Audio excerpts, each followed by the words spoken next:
नमस्कार। Kaif financial services के YouTube channel में आपका फिर से स्वागत है। 1/4/2025 से अगर आप पार्टनरशिप फॉर्म में व्यवसाय कर रहे हैं या पैसा कर रहे हैं, तो आपको जो भी पेमेंट अपने पार्टनर्स को यानी साझेदार को करेंगे, bonus, commission, salary, remuneration, interest on capital इत्यादि, उन सभी पे 10% की दर से टीडीएस काट कर ही पेमेंट करना होगा। ये वीडियो डिटेल में हमने अलग वीडियो में बना रखा है, लिंक आपको डिस्क्रिप्शन बॉक्स में होगा, वहाँ से ज़रूर देखेंगे। आज के वीडियो में हम बेसिक चर्चा करने वाले हैं कि सरकार ने कह तो दिया कि आप जो पेमेंट करोगे उस पे टीडीएस काटना है, जैसा कि हमने पीछे की वीडियो में भी दिखाया हुआ है। 1 लाख का पेमेंट अगर पार्टनर्स को कर रही है फॉर्म, तो उस पर 10,000 टीडीएस काट के 90,000 का पेमेंट करेंगे। सवाल अब सबसे बड़ा जटिल ये है कि फॉर्म जो है वो जितनी भी सैलरी, रेमुनरेशन या इंटरेस्ट के रूप में अपने साझेदारों को पेमेंट करती है, उस पेमेंट को डिसाइड या डिटरमाइन करने के लिए कुछ कैलकुलेशन मेथड या मेथडोलॉजी प्रिस्क्राइब की है, जिसको टेक्निकल टर्म में बुक प्रॉफिट के नाम से जाना जाता है। सरकार ने नियम बना रखा है कि ऐसा नहीं है कि आप कोई अगर व्यवसाय या पैसा कर रहे हो, जैसा कि आपके स्क्रीन पे फॉर एग्जांपल दिख रहा है, अगर आपने कोई व्यवसाय या पैसा किया जिसमें आपका पूरा सेल या रिसीट्स 50 लाख का है और उस पे आपने मान लेते हैं 25 लाख का प्रॉफिट जनरेट किया, तो क्या ये सारे के सारे प्रॉफिट आप डिस्ट्रीब्यूट कर सकते हो क्या पार्टनर्स को as a salary, remuneration? Answer is no. उसका मेथडोलॉजी है, उसको कैलकुलेट करने के लिए सरकार कहती है कि आपको एक बुक प्रॉफिट का कॉन्सेप्ट अपनाना पड़ेगा। यानी कि आपने जितना भी प्रॉफिट अर्न किया है उसमें से कुछ सर्टेन लिमिट तक ही ट्रांसफ़र कर सकते हैं। जैसा कि उन्होंने दिया है कि अगर आपका बुक प्रॉफिट 6 लाख तक हो रहा है, 6 लाख तक हो रहा है, तो उसका 90% ही आप डिस्ट्रीब्यूट कर सकते हैं और बाकी 6 लाख से ऊपर पे आप जितना भी बुक प्रॉफिट हो रहा है उसका 60% ही डिस्ट्रीब्यूट कर सकते हैं। यहाँ तक भी बातें ठीक है, लेकिन प्रैक्टिकल इम्प्लीकेशंस क्या होने हैं वो थोड़ा सा देखते हैं। अगर हम फॉर एग्जांपल लेके चलें कि मान लेते हैं एक फॉर्म है और उस फॉर्म में 4 पार्टनर हैं, जैसा कि हमने एग्जांपल में दर्शाया है, और चारों पार्टनर का प्रॉफिट शेयरिंग रेशियो 25-25% है और उन्होंने कुछ पूंजी भी लगा रखा है, राइट? अब क्या है कि अगर फॉर्म डे 1 से यानी कि अप्रैल 25 में ये डिसाइड करती है कि हर पार्टनर को 30-30 हज़ार रुपये का सैलरी दिया जाएगा, तो जैसे ही उसने डिसाइड किया तो चारों पार्टनर को अगर 30-30 हज़ार रुपये का सैलरी वो देने की कोशिश करेगी, तो टोटल सैलरी 1,20,000 होगा। तो जैसे ही 1,20,000 का सैलरी अप्रैल महीने का होगा, तो क्या करना पड़ेगा फॉर्म को 1,20,000 पे 10% की दर से टीडीएस काटना पड़ेगा और फाइनल पेमेंट करना पड़ेगा पार्टनर्स को 1,08,000। यहाँ तक भी कोई समस्या नहीं है, लेकिन क्या डे 1 में यानी कि अप्रैल 25 में क्या हम ये पता लगा पाएंगे कि हमारे मार्च 26 तक हमारा क्या सेल्स रहेगा, क्या हमारा बुक प्रॉफिट होगा? Answer is no. लेकिन कंप्लायंस करने के लिए मान लेते हैं हमने कि हर महीने हमने 30-30 हज़ार रुपया सैलरी ट्रांसफ़र तो कर दिया, तो उस हिसाब से 14,40,000 का सैलरी हमने ट्रांसफ़र कर दिया, जिस पे हमने 1,44,000 टीडीएस भी काट दिया। टीडीएस का कंप्लायंस यानी कि 194 टी का कंप्लायंस तो पूरा हो गया।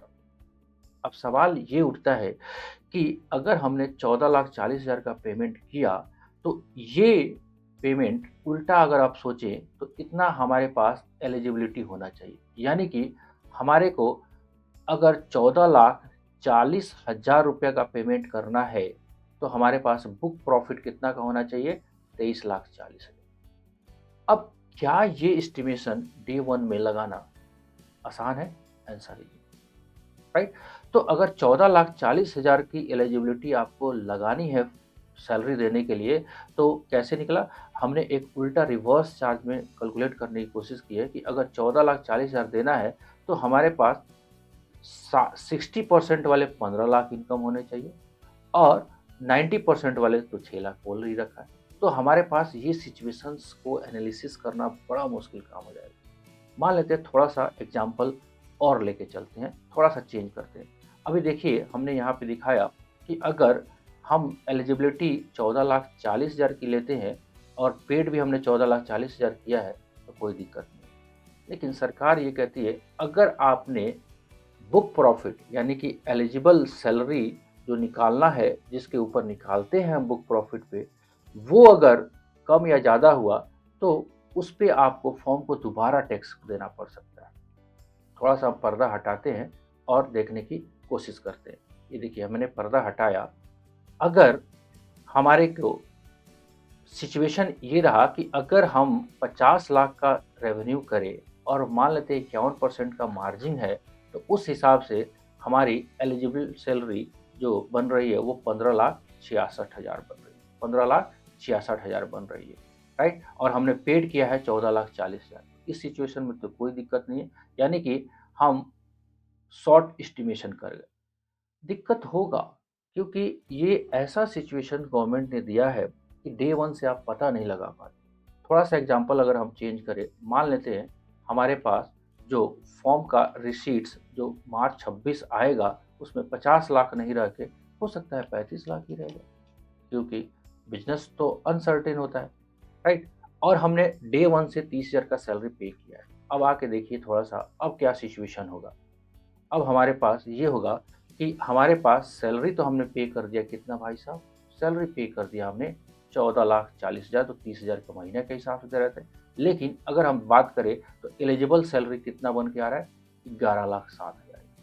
तो जो डिफरेंट हुआ 3,33,000, उस पे फॉर्म को फिर से एडिशनल टैक्स पे करना पड़ेगा, क्योंकि सरकार क्लियर कट कह रही है कि आप पार्टनर को एलिजिबल सैलरी उतना ही देंगे, कितना दे सकते हैं जितना आपका बुक प्रॉफिट का ये सिस्टम फॉलो कर रहा है। अब सरकार ने ये जो नियम जो बना दिया, इसमें जो भी प्रोफेशनल हैं और ख़ासकर जो अपने पार्टनरशिप फॉर्म के जो पार्टनर हैं, उनको डिसाइड करने में काफ़ी मुश्किल हो सकता है कि हम पर मंथ सैलरी जो है पार्टनर्स को कितना हम देने की कोशिश करें कि हमारे पास जो बुक प्रॉफिट है या जो सैलरी हमने पे किया है वो सारे के सारे एलिजिबल कैटेगरी में आ सके। ये समस्याएं बहुत रहेगी।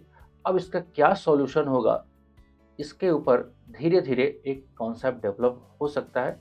जैसे कि हमारी सोच में अगर हम बात करें तो अगर हमें पार्टनर्स को सैलरी देना है जो कि डे वन पे डिसाइड करना बड़ा मुश्किल है, हम क्या कर सकते हैं, जो भी पेमेंट करें as a drawing as a drawing partners को हम पेमेंट करें पूरे साल तक, ताकि हमें टीडीएस की लायबिलिटी ही नहीं आए उस टाइम पे।